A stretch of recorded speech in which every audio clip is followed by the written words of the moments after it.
Good afternoon and welcome to the continuation of yesterday's Executive Committee meeting. I'll call us back to order in maybe I'll give 20 seconds or so, just heads up on roll call.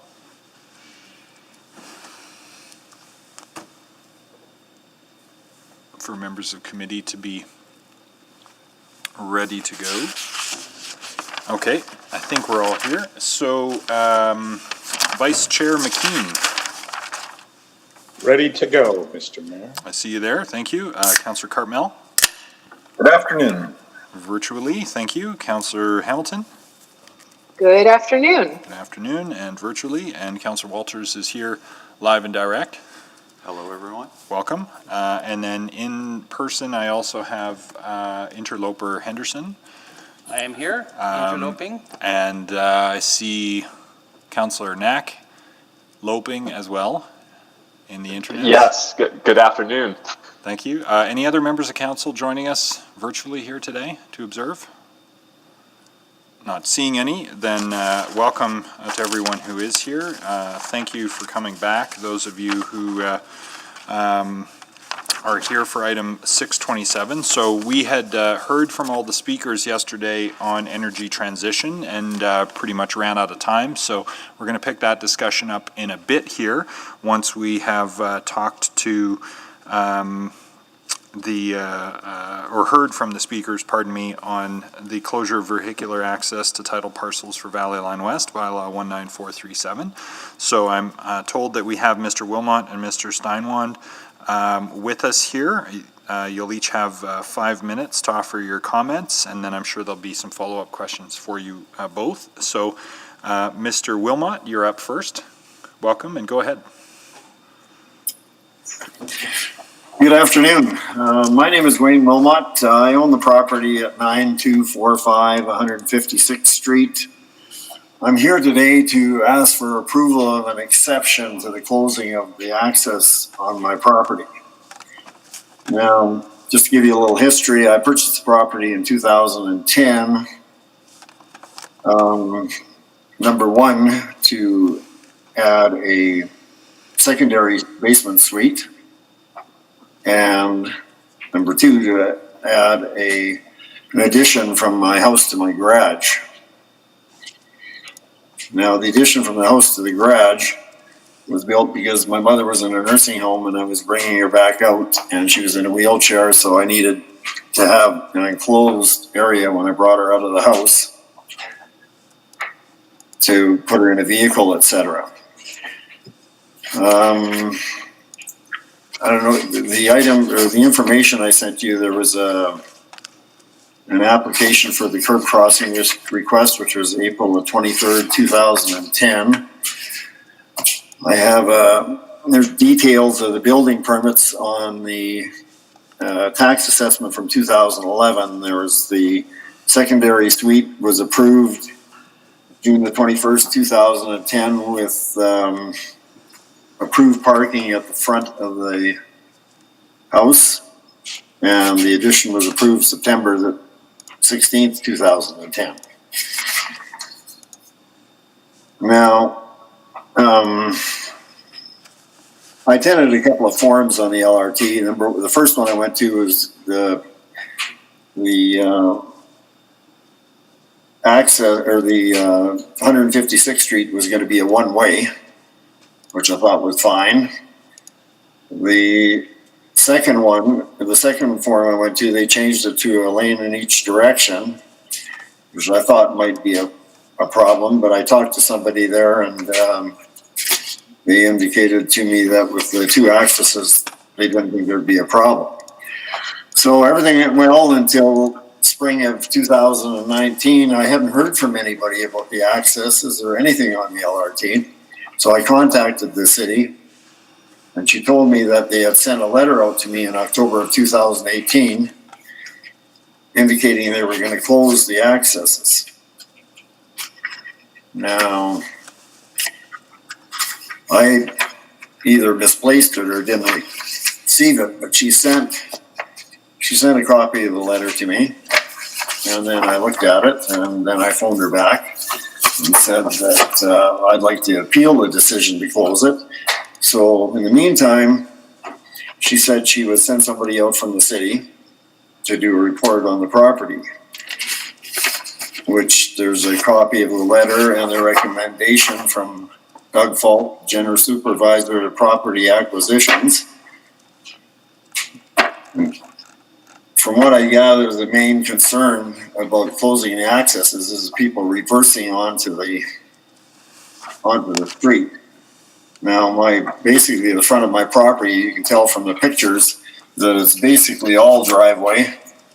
So that really doesn't pose a problem. I got the report from Dawn on June the 19th, 2019, and they were suggesting that they were submitting the report to the LRT department. And then I didn't hear anything from then until the spring of 2019 or 2020. Then I received a letter, which is not there, but I did receive a letter saying that they were closing the accesses again, with no reference to the report that Don Falk submitted. So then I got a hold of somebody at the city again, and they told me that Sahar Gazman had taken over the file.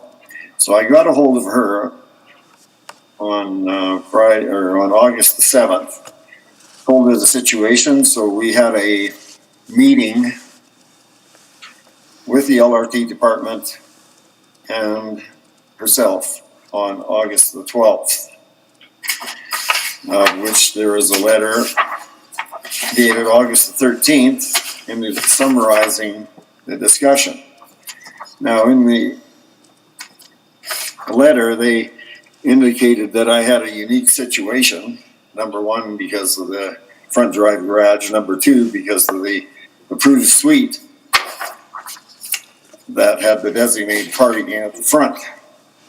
But they couldn't locate the permits for the suite or the addition.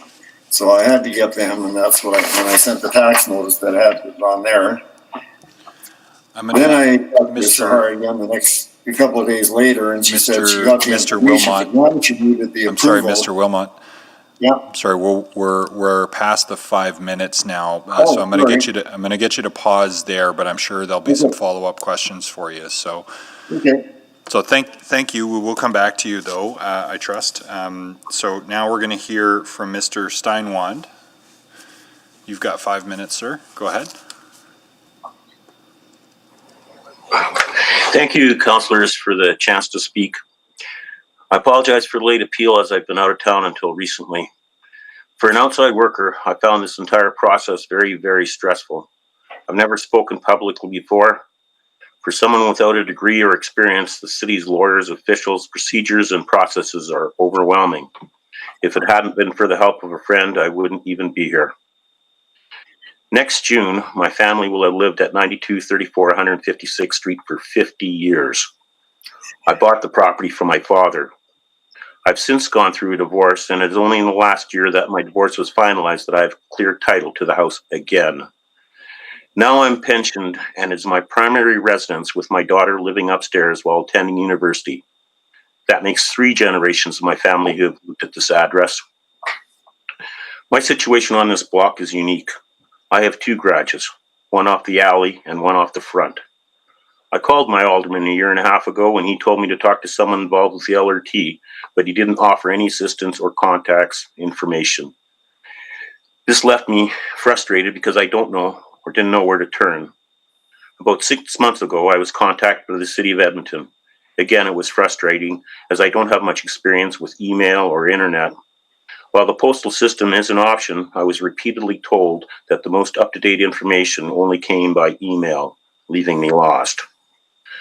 I've spoken to several neighbors who have received offers of between $2,000 and $26,000. Last month, the city of Edmonton sent me an offer for $13,000. Breaking up and removing the existing driveway, pouring a new one, and moving the door to the other end of my garage would far exceed the offered $13,000. According to many batchconcrete.com, the average cost of a concrete driveway is between $65 and $90 per square meter.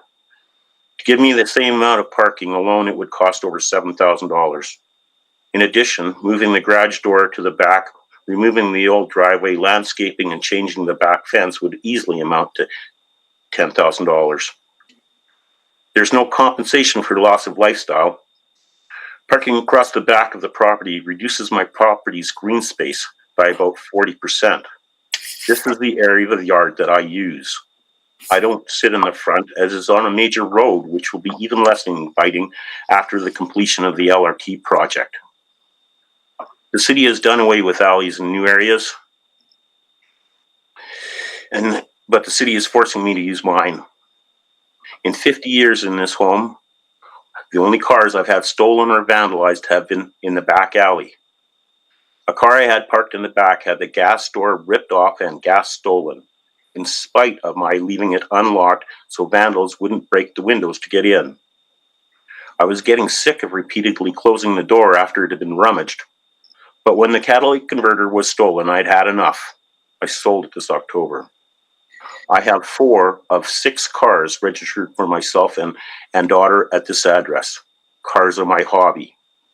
But the city's plans don't leave me room to enjoy my hobby or help my family. The loss of front access also impacts my income moving forward. No parking means anyone with a car will not be interested in renting. Obviously, the city's offer places, I feel, an unfair burden on me. If, however, the city feels this is an accurate estimate of the cost, I would be happy to have them do the work. I take issue with the map prepared by the city. While it shows the impact of the city property, it minimizes the impact on mine. I wish to submit, I wish to submit the update version which shows that the proposed changes will be forced changes to 15% of my property. That counts as a real physical impact on my home and lifestyle. Last week, I received a call from the city's property lawyer. He was demanding I either reject his offer. I told him I still had many questions. He said to attend this meeting. What information I have found online has not been very helpful. I would like to know why there is room for 2 lanes south of 92nd Ave, but not to the north. I appreciate the city doesn't want people backing into traffic. However, it is the city that is creating the situation. Retaining the service road makes this all moot. I have and continue to make my financial contributions to the city. Now that I'm pensioned and on a fixed income, this totally changes the direction I was planning for my retirement. I'm not opposed to the LRT. However, I and all the neighbors I have spoken to feel unfairly burdened by it. As such, I oppose the passage of this bylaw to close the service road and urge the councillors to do likewise. The reason society works is we all play fair. Please play fair. I'm done. Thank you, Mr. Wilmot and Mr. Steinwand. I'm going to defer to Councillor Knack as the ward councillor, as long as there's no objection to that. Go ahead, Councillor.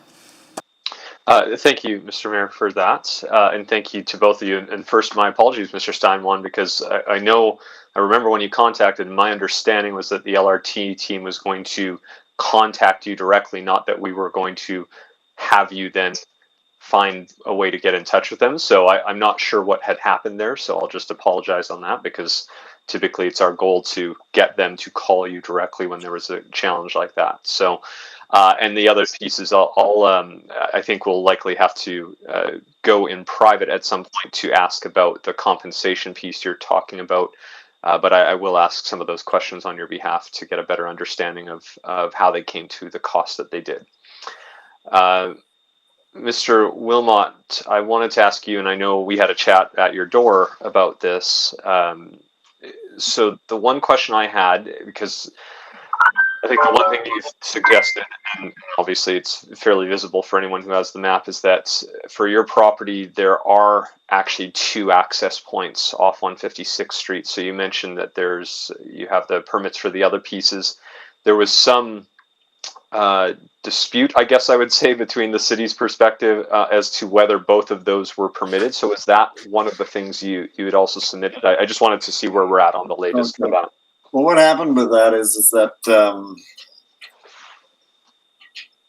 it was unusual, first of all, to find that the information the city, or they wanted me to supply the permits for the suite, the addition, and they couldn't find them.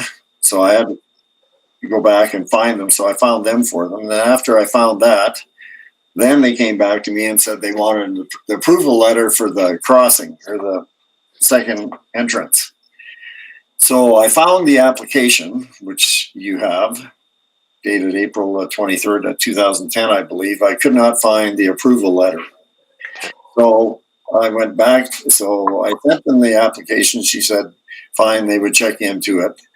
So, on about October the 7th, I got a call from her saying that the upcoming executive committee meeting on October the 26th, my property would be on there. Now, the agenda came out on October 22nd. I looked at it and my property wasn't on it. So I got a hold of her and then she sent me the letter, which you have dated October the 23rd, indicating that it had been postponed and moved to the November 9th. And in that letter, there was the picture of the property with the two entrances.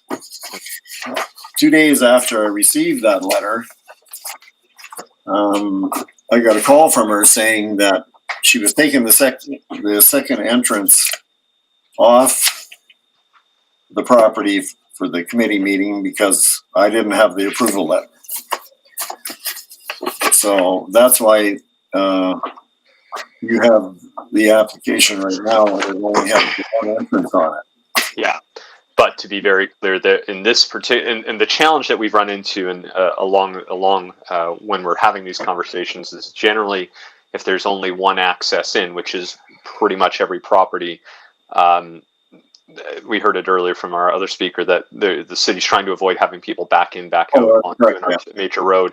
Your submission is that based on the design of what you have, you actually have the ability to essentially take a right-in turn and right out without backing in at any point in time. Well, that's right. Also, the thing is with the front drive garage, you see the picture, the distance between the wall and the garage is like 6 or 7 inches. So I have to back into the garage anyway. Mm-hmm. So I drive onto the property, back into the garage. That's the only way I do it. Now, because of the suite and the designated parking at the front, even if I only have one entrance, they can come in the one entrance onto my driveway and then back into their stalls. Like my present tenants have 2 vehicles. Mm-hmm. So they drive in and then back onto into the stalls horizontally to the property. So they back in and then when they go out, all they have to do is drive forward and go out the entrance. There's no backing onto the street at all because I have lots of room to turn around on my property. Yeah. No, thank you for that. I'll be asking again questions of our administration as well as I'm out of time right now. So thank you very much for both of you for coming. Appreciate it. Thank you. Thank you, Councillor Knack. Any other questions for the speakers? Given that there's a commitment to follow up on these issues now with admin, some of that will be public, some of it may well be private. Let's turn then, thank you, Mr. Wilmot, Mr. Steinwand. You can continue to observe here. We'll now turn to questions of city administration from members of the committee, though I will defer again to Councillor Knack if you want to kick things off. Sure. Yeah, if you don't mind, that's great. Again, thank you. So I know for Mr. Steinwand's questions, I appreciate we'll have to, I imagine, go in camera for that. Is that correct? Just to make sure if we're going to be talking about the amount that's been offered and any... That is correct. If we're going to be speaking about specific situations, compensation or assessments, we should go in private. Okay. So would that include any specific questions here about Mr. Wilmot's current access points on his property? Is that something we can do here, or is that something we should be doing in camera? I believe that we can speak about in public. It's just facts. Okay. All right. No, I just wanted to make sure. Thank you. So just since we do have Mr. Wilmot on the line here still, so just to clarify, so there are, although not shown, there are in fact two access points at the front of this property. Our submission as the city is that only one of those is actually legal right now. The other one is not. And do we have any record on our ends that would suggest, or at least because I hear there was an application, so we must have a record as to whether we refused or accepted it.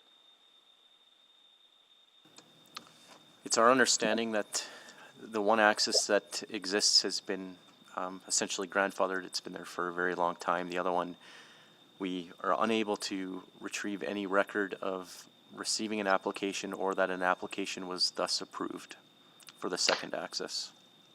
Okay, so you haven't seen the copy of the application that Mr. Wilmot suggested that he submitted almost a decade ago? That's the information that I was provided. It included both help and support from folks in the permit office and Urban Forum and Corporate Strategic Development, as well as work to investigate on our part with the project team to understand where it might be. So we've pulled a number of archives to be able to investigate, knowing that a number of these go back many, many years, and we were unable to retrieve those records. Okay. Well, maybe I'll ask more generally. So let's, forgetting whether we have a record of it or not, let's assume, just for the sake of this question, what if it had been in there, would we be looking at this any different? I recognize that pretty much every other driveway along that road, as somebody that lives, a few blocks away, most of them are, single. You would have to either back out or back in. That would be the only way to do it. Would we look at any property differently if, in fact, they did have two access points, which would permit them to do a right in, right out without actually, because we do that just a few blocks or half a block away in either direction, I think. So do we do what, half a block in each direction? Well, essentially, we have access points that people will be able to turn right onto 92nd Avenue and 94th Avenue, if I recall. So as long So as those, as long as Yeah, there's go ahead. space on site to pull a turnaround and come back out, nosing out. The idea here is that we're trying to prevent people from both reversing in and reversing out. So if as long as there's space to be able to turn around within the whole site, yes. We might look at it a little differently. But in this case, I think if we were viewing it from the perspective of two legal accesses, we'd probably be coming back here with a similar bylaw proposal for two closures as opposed to one. Because overall, in the long term, the goal is to try to minimize, and this is something we're doing across all mature neighborhoods, we do want to not have a lot of front drive access points because that creates conflict between those who will be walking along the space. But so that's generally why we'd be wanting to do that. Is that correct? Correct. There are multiple reasons, both technical as well as from a planning lens. The mature neighborhood overlay obviously discourages this type of use as well. That's a council approved direction that we have from a land use planning perspective. So both of those together would suggest that we would recommend to close. Okay. I think, Mr. Mayor, those are all my questions in public. I have a few follow-ups on this that probably relate to that would need to be asked in private. Understood. Any other public questions on this one? Mr. Mayor, can I interject at all or not? I'm afraid not. There's there was an opportunity. If you have follow-up questions, though, you can certainly reach out to Councillor Knack. But we've done the hearing portion of this, and now we'll pop in private, I think, to ask some questions on your behalf based on issues that you raised. So so I need a motion now to go in private. Thank you, Councillor. I think Councillor Walters in the room here did it, so that would be in accordance with Section 24 and 27, I'm guessing, of the Freedom of Information and Protection of Privacy Act, namely the advice from officials and privileged legal advice specifically. So please vote to go in private.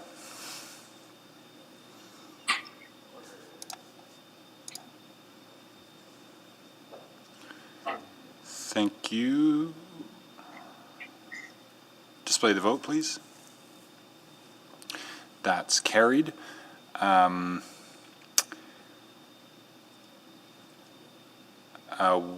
Clerks-wise, do you want a separate link or that we can log into, or do you want to invite folks to step off the call and we'll contact them when we're back in public? What works best for you logistically?